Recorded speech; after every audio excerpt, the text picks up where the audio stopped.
देते थे और जब रसद और पानी सप्लाई खत्म हो जाती थी 6-8 महीने साल भर निकल जाता था, तो जो राजस्थान के हिंदू योद्धा थे इन्होंने एक अकल्पनीय कार्य किया जिसके बारे में अगर आधे हिंदू जो यहाँ पर जागृत हिंदू हैं उनको नहीं पता है तो उन्हें पता होना चाहिए।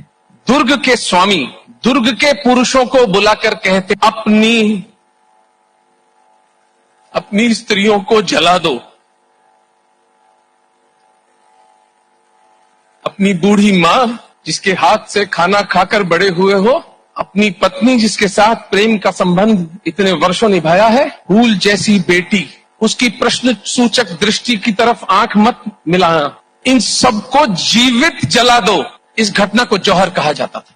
राजस्थान में 12 साका जौहर बड़े हुए जिनमें संख्या हजारों से अधिक थी, छोटे मोटे साके तो अनगिनत हुए हैं।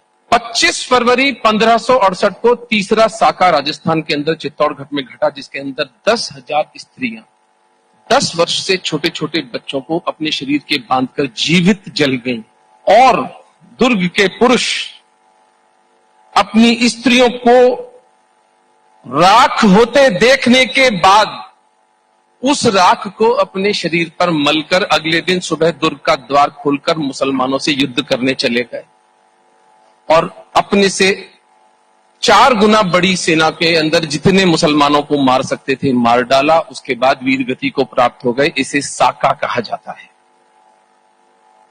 10,000 स्त्रियां अग्नि में जीवित स्नान करती हैं।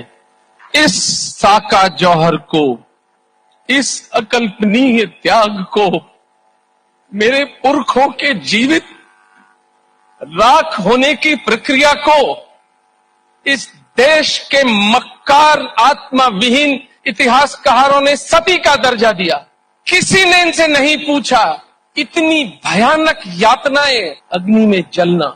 It takes good 6-7 minutes before the cells swell up, the arteries in the veins would burst and the person would die. On the theory of relativity, these 7-8 minutes would be something like 7 or 8